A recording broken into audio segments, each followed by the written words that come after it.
Good morning friends. કાલે આપણે અવિભાજ્ય અવયવ પાડીને વર્ગમૂળ શોધતા શીખ્યા હતા. 1764 લીધા હતા. એ કોનો વર્ગ થાય? તો કે આપણે જ્યારે ભાગ પાડ્યા હતા આ રીતે 1764, બરાબર, એના જ્યારે ભાગ પાડ્યા હતા તો આપણને ખબર પડી હતી કે 42 મળ્યા હતા. મીન્સ કે 42નો વર્ગ કરો તો 1764 કહેવાય. તો આ કઈ સંખ્યા કહેવાય? તો કે પૂર્ણ વર્ગ સંખ્યા કહેવાય. કેમ? તો કોઈ બી સંખ્યાનો વર્ગ જ્યારે કરો અને જે સંખ્યા મળે તો એને પૂર્ણ વર્ગ સંખ્યા કહેવાય. તમે આગળ ભણી ગયા છો. તો આ કઈ સંખ્યા કહેવાય? પૂર્ણ વર્ગ સંખ્યા કહેવાય. બરાબર. તો હવે આપણે શું શોધવાનું છે? તો હવે એવી સંખ્યા કોઈ આપી હોય કે જે પૂર્ણ વર્ગ સંખ્યા ના હોય. આપણે એક્ઝામ્પલથી સમજીએ તો અહીંયા આપણે એક સંખ્યા લઉં છું 1458. બરાબર. તો આપણે જેમ ભાગ પાડતા હતા એ રીતે હું અહીંયા ભાગ પાડું છું. 1458 પાછળ બેકી સંખ્યા છે, એકમનો 2 વડે ભાગ ચલાવીશ. 7 દુ 14, 2 દુ 4, 1 વધે 9 દુ 18. તમને આવી રીતે ના ફાવે તો આ રીતે રફ કામમાં 1458 લખી 2 વડે ભાગ ચલાવવાના. બરાબર. 2 વડે ના ચાલતો હોય તો 3 વડે ચલાવવાના. એમ કહીશ કે તમારે ભાગાકાર કરી રફ કામમાં અને પછી લખવાનું. જો ડાયરેક્ટ ના ફાવે તો જેમ જેમ મોટા થશો, જેમ જેમ વધારે પ્રેક્ટિસ કરશો તો એમ એમ તમને વધારે ખબર પડશે કે આવી રીતે તમારે ડાયરેક્ટ ભાગ ચલાવવા હશે તો તમે ચલાવી શકશો. બરાબર. મેથ્સ પ્રેક્ટિસથી વધારે આવડે. બરાબર. તો ચલો આગળ વધીએ. તો શું આવે? તો કે 3 વડે ભાગ ચાલશે. 3 વડે ભાગ ચલાવશો તો 3 દુ 6, બરાબર, 1 વધ્યો, 3 ચોક 12, 3 તરી 9. ફરીથી 3 વડે ભાગ ચાલશે. કેમ? તો કે પાછળ બેકી સંખ્યા નથી, એકમનો અંક 3 છે. બરાબર. એટલે 2 વડે ભાગ નહીં ચાલે. તો 3 વડે ભાગ ચલાવો તો 81 મળે. બરાબર. ફરી 3 વડે ભાગ ચલાવો તો 27 તરી 81. ફરી 3 વડે ભાગ ચલાવો તો 9 તરી 27. ફરી 3 વડે ભાગ ચલાવો તો 3 તરી 9. અને ફરી 3 વડે ભાગ ચલાવો તો 1 મળ્યો. બરાબર. 1 મળવો જોઈએ ત્યાં સુધી ભાગ ચલાવવાનો. તો હવે તમે અહીં લખી શકો તો ભાઈ 2 ગુણ્યા 3, આ 2 વખત 3 છે તો હું 3 નો વર્ગ લખી શકું. આ 2 વખત 3 છે તો હું 3 નો વર્ગ લખી શકું. કોઈ બી સંખ્યા 2 ગુણ્યા 2 હોય તો એને 2 નો વર્ગ આવું લખી શકાય. કાં તો તમને ખબર છે કે 2 નો વર્ગ એટલે 2 ગુણ્યા 2 એમ લખાય. એનો સરવાળો ગુણાકાર કરો તો 4 મળે. તો 2 નો વર્ગ 4 થાય. મીન્સ કે આ એક પ્રોસેસ છે, આવી રીતે લખી શકાય. બરાબર. 3 ગુણ્યા 3 કરો તો 3 નો વર્ગ લખી શકાય. બરાબર. તો હવે જુઓ, 3 નો વર્ગ મળ્યો, 3 નો વર્ગ મળ્યો, 3 નો વર્ગ મળ્યો. યાદ કરો 2 નો વર્ગ અને એનું આપણે વર્ગમૂળ કરતા હતા તો આપણને 2 મળતો હતો. વર્ગ વર્ગમૂળને લેતો જાય. આપણે એ જ રીતે આગળ 42 નો વર્ગ આવી રીતે શોધતા હતા કાલે. બરાબર. તો અહીંયા આપણે ધ્યાન, તો અહીંયા 2 નો વર્ગ નથી. મીન્સ કે આ સંખ્યા પૂર્ણ વર્ગ સંખ્યા નથી. કેમ? તો કે 3 નો વર્ગ મળ્યો, 3 નો વર્ગ મળ્યો, 3 નો વર્ગ મળ્યો. તમે આનું વર્ગમૂળ કરશો, આનું વર્ગમૂળ કરશો તો વર્ગ વર્ગમૂળને લેતો જાય તો 3 નો વર્ગ જતો રહેશે, 3 નો વર્ગ જતો રહેશે, 3 નો વર્ગ જતો રહેશે જ્યારે તમે વર્ગમૂળ કરશો ત્યારે. પર 2 નો વર્ગ નથી. તો હવે અહીંયા ધ્યાન, તો તમારે આ સંખ્યાને પૂર્ણ વર્ગ સંખ્યા બનાવવી હોય તો તમે શું કરો? તો તમે ગુણ્યા 2 કરી દો તો એ પૂર્ણ વર્ગ સંખ્યા થઈ જાય. ગુણ્યા 2 કરી દો તો એ પૂર્ણ વર્ગ સંખ્યા મળી જાય તમને. તો તમને સવાલ કઈ રીતે પૂછાશે? બરાબર. હવે અહીંયા ધ્યાન, તો 1458 ને નાનામાં નાની કઈ સંખ્યા વડે ગુણો તો તે પૂર્ણ વર્ગ સંખ્યા બને. બરાબર. 1458 ને નાનામાં નાની કઈ સંખ્યા વડે ગુણો તો એ પૂર્ણ વર્ગ સંખ્યા બને. બરાબર.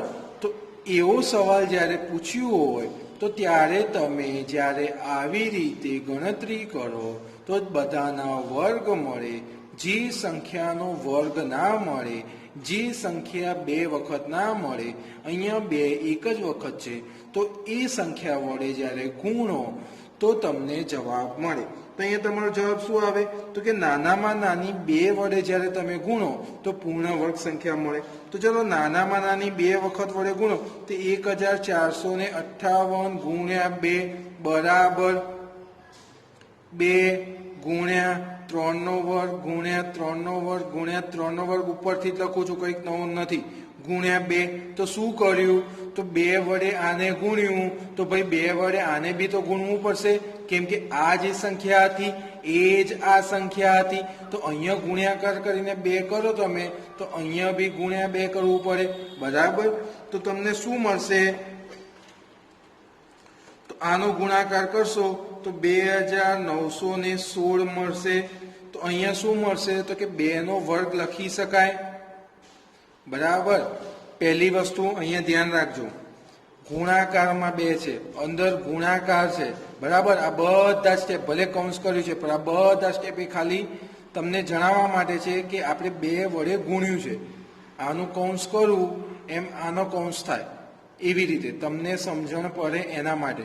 હવે જ્યારે 2 છે તો અહીંયા 2 કેવા છે? તો કે સિંગલ છે, તો 2 નો વર્ગ લખી શકું, ગુણ્યા 3 નો વર્ગ તો હતો જ, ગુણ્યા 3 નો વર્ગ તો હતો જ, ગુણ્યા 3 નો વર્ગ તો હતો જ, બરાબર.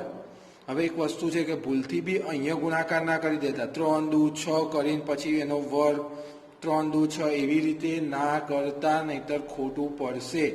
અહીંયા ગુણાકાર છે, સરવાળો નથી કે તમે બધા જોડે ગુણાકાર કરો, બરાબર. આવી નાની નાની ભૂલો ધ્યાનમાં રાખશો તો જ તમારી ભૂલો પડવાની શક્યતા ઓછી થશે અને જવાબ સાચો મળશે અને દાખલો સાચો પડશે અને માર્ક્સ પૂરા મળશે, બરાબર. તો આનો ગુણાકાર કર્યો તો હવે તમે લખી શકો 2916 વર્ગમૂળમાં 2 નો વર્ગ ગુણ્યા 3 નો વર્ગ ગુણ્યા 3 નો વર્ગ ગુણ્યા 3 નો વર્ગ, બરાબર. તો તમે વર્ગ વર્ગમૂળને લેતું જાય તો શું લખાય? 2 ગુણ્યા 3 ગુણ્યા 3 ગુણ્યા 3, બરાબર. ગુણાકાર કરો તો શું જવાબ આવશે? 54. સમજણ પડી, બરાબર. બીજો આપણે એક એક્ઝામ્પલ સમજીએ કે જેથી તમને વધારે ખબર પડે, બરાબર. તમારે શું પૂછ્યું હશે? તો તમને એવું પૂછ્યું હશે કે નાનામાં નાની કઈ સંખ્યા વડે ગુણતા તે પૂર્ણ વર્ગ બને, બરાબર.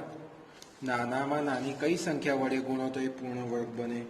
તો તમને કોઈ સંખ્યા આપી હોય, બરાબર, તો આપણે જેમ આગળ સંખ્યા લીધી એમ કોઈ બીજી સંખ્યા લઈએ છીએ, 2925 આ સંખ્યા લીધી. તો પહેલામાં પહેલી વસ્તુ તમે આ ચેક કરવા જાઓ પૂર્ણ વર્ગ સંખ્યા છે કે નહીં, બરાબર. તો 2925 એકમનો અંક જોવાનો, 5 છે તો શેના વડે ભાગ ચલાવવાનો? 5 વડે. યાદ કરો 5 અને 0 2 હોય તો 5 વડે ભાગ ચલાવવાના, એવું મેં તમને કીધું હતું. તો 5 વડે ભાગ ચલાવશો તો શું મળશે? 975. ના ખબર પડે તો ભાગાકાર કરીને 2925 ભાગ્યા 5 કરશો તો તમને મળશે. ડાયરેક્ટ અહીંયા ભાગાકાર કરતા ના ફાવે તો ફરી પાછળ 5 છે તો 5 વડે ભાગ ચલાવો તો શું મળશે? 5 તરી 15 ને 5 દુ 10 ને 5 એકા 5 5 25, બરાબર. તો 325 મળશે. એ જ રીતે 5 વડે ભાગ ચલાવો, કેમ 5 વડે? તો એકમનો અંક 5 છે તો 65 મળશે, બરાબર. આ તમારે કઈ રીતે શોધવાનું એ મેં તમને કહી દીધું છે. તમે અત્યારે પ્રેક્ટિસ જેમ વધારે કરશો એમ તમને ડાયરેક્ટ ભાગાકાર કરતા આવડશે. ના આવડે તો આવી રીતે રફ કામમાં ભાગાકાર કરી અને પછી લખવાનું. એકમનો અંક 5 છે, ફરી 5 વડે ભાગ ચાલશે તો 5 એકા 5, 15 વધ્યા, 5 તરી 15,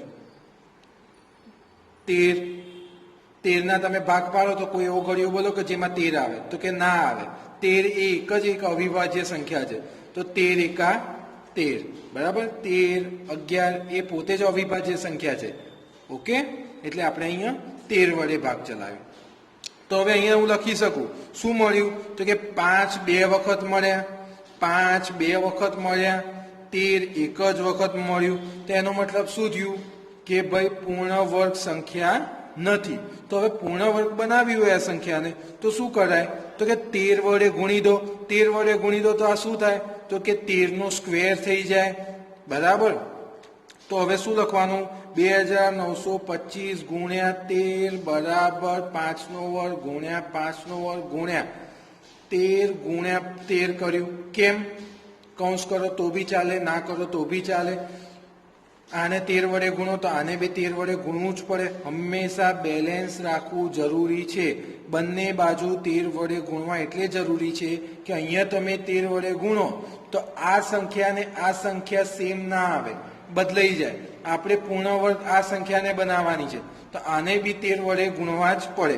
તો હવે શું થયું 2925 નો ગુણાકાર 13 વડે તમે કરો.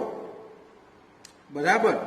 તો શું મળે તો અહીંયા ધ્યાન તો શું મળશે તો કે 38,025 સંખ્યા મોટી મળી. તમને બીજી એક રીત બી શીખવાડીશ. બરાબર. પણ જે લોકોને ભૂલો પડે બરાબર અમુક લોકોને જે લોકોને જે ફાવે એ રીતે કરવાનું. આ રીતે તમે કરો તો તમને શું મળે 5 નો વર્ગ ગુણ્યા 5 નો વર્ગ ગુણ્યા 13 નો વર્ગ, જે આપણે આગળની રીતે કર્યું હતું એ રીતે. બરાબર. તો હવે શું મળ્યું તમને તો વર્ગમૂળ કરો તો 38,025 નું જ્યારે વર્ગમૂળ લેવા જાઓ તો તમે અહીંયા લખી શકો 5 ગુણ્યા 5 ગુણ્યા 5 નો વર્ગ 5 નો વર્ગ ને 13 નો વર્ગ. વર્ગમૂળને લેતો જાય તો 5 ગુણ્યા 5 ગુણ્યા 13 તો તમને શું મળે તો કે 325 મળે.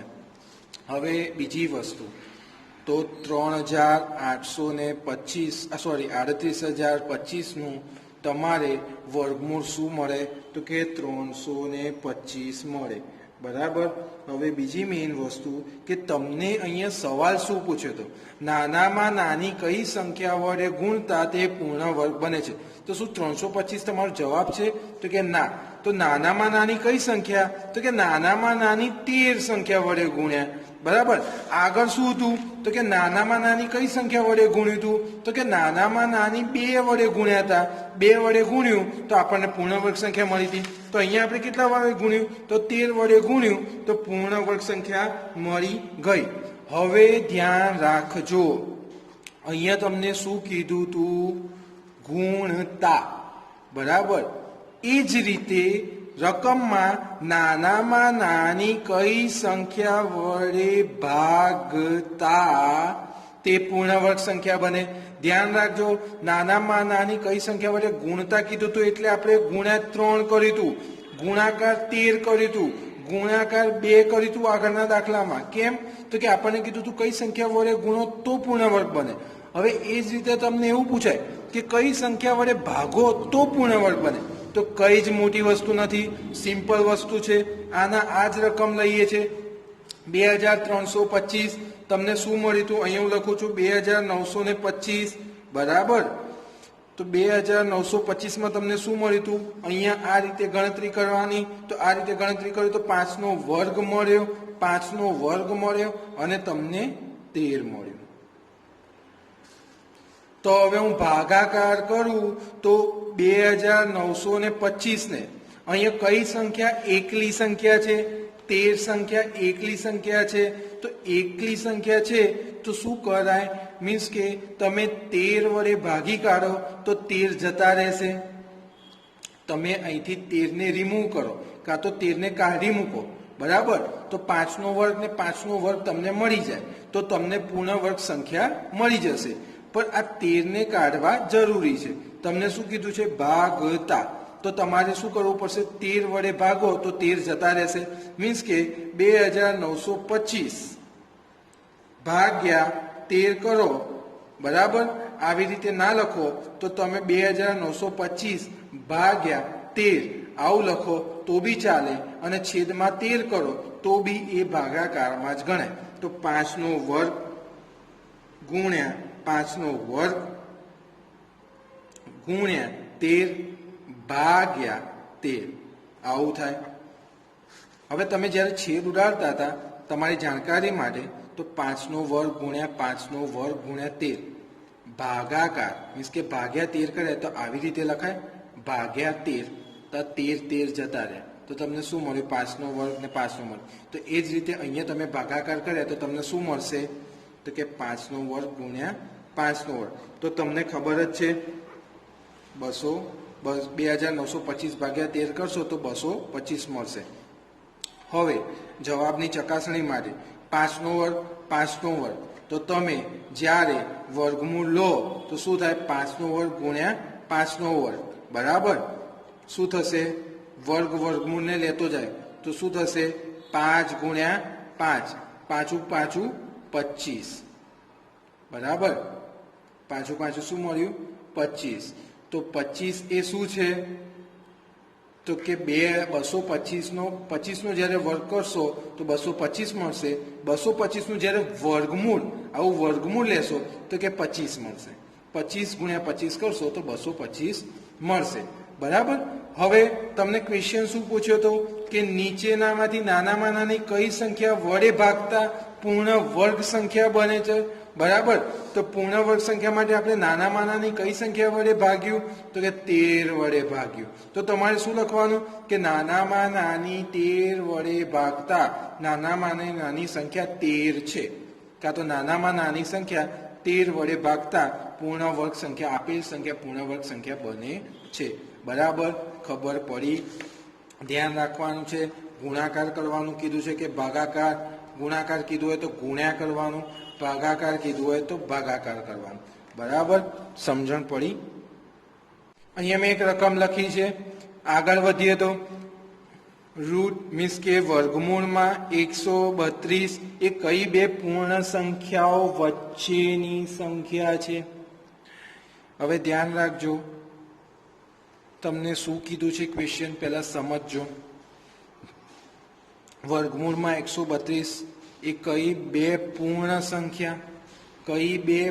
સંખ્યા યાદ કરો પૂર્ણ સંખ્યા કોને કહેવાય સંખ્યાઓની વચ્ચેની સંખ્યા છે તો સીધી વસ્તુ છે 132 કીધું છે તો આપણને ખબર છે 10નો વર્ગ શું થાય તો કે 100 થાય 11નો વર્ગ શું થાય 11 ગુણ્યા 11 કરો તો 121 મળે 12નો વર્ગ શું થાય તો કે 144 મળે તો આ 132 જે છે એ કોની વચ્ચે આવે છે તો 121 અને 144 ની વચ્ચે આવે છે તો હું એવું લખી શકું અહીંયા કે 121 થી મોટા છે 132 થી મોટું છે 144 શું લખ્યું 121 અને 144 બરાબર એની વચ્ચે આવે 132 હવે શું કરવાનું છે તો કે વર્ગમૂળ લેવાનું છે તો વર્ગમૂળમાં 121 થી મોટા છે 132 થી મોટું 141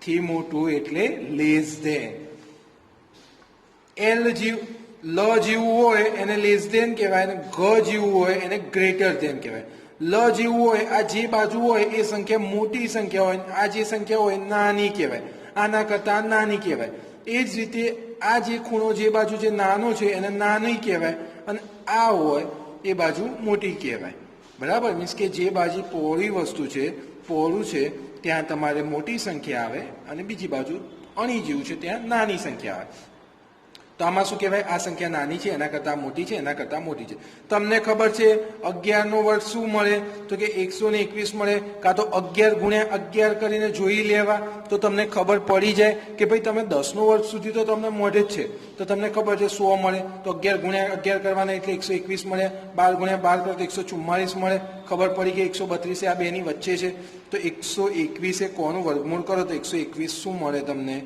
તો કે 11 લખાય રૂટમાં 132નું તો આપણને ખબર જ નથી બરાબર અને 144 12 લખાય તો તમને શું પૂછ્યું હતું કઈ બે પૂર્ણ સંખ્યાઓની વચ્ચે છે તો તમે લખી શકો 11 અને 12 તો શું લખાય આમ વર્ગમૂળમાં 132 એ 11 અને 12 વચ્ચેની સંખ્યા કાં તો 11 અને 12 વચ્ચે છે બરાબર આવું લખી દો તો ચાલે આપણે બીજો એક એક્ઝામ્પલ સમજીએ કે જેથી તમારે ખબર પડે ઓકે, તો આગળ બીજી એક રકમ લઉં છું તો શું લખું છું કે 112 કઈ બે સંખ્યા વચ્ચે છે, બરાબર. તો હવે અહીંયા ધ્યાન, ફરીથી 10 નો વર્ગ શું થાય તો કે 100, 11 નો વર્ગ શું થાય તો કે 121. તો આ 112 કોની વચ્ચે આવે છે તો 100 અને 121 ની વચ્ચે. તો અહીંયા હું ફટાફટ લખું છું 100 લેસ ધેન 112 લેસ ધેન 121. હવે વર્ગમૂળ લઉં છું તો વર્ગમૂળમાં 100 લેસ ધેન 112 લેસ ધેન વર્ગમૂળમાં 121. 100 નું વર્ગમૂળ શું થાય તો કે 10 વર્ગમૂળમાં 112 વર્ગમૂળમાં 121 છે તો શું લખાય તો કે 11, બરાબર. તો અહીંયા તમને શું મળ્યું, આમ વર્ગમૂળમાં 121 એ 10 અને 11 વચ્ચે છે, બરાબર. જાતે પ્રેક્ટિસ થોડી વધારે કરશો એટલે તમને તમારો પાયો પાક્કો થશે અને આવડી જશે, બરાબર. હવે તમારે 9નો અને 8નો ઘડિયો આજે 5 વખત લખી તૈયાર કરવાનો છે. 9નો અને 8નો ઘડિયો 5 વખત લખી તૈયાર કરવાનો છે, પ્લસ હોમવર્ક આપું એ કરવાનું રહેશે.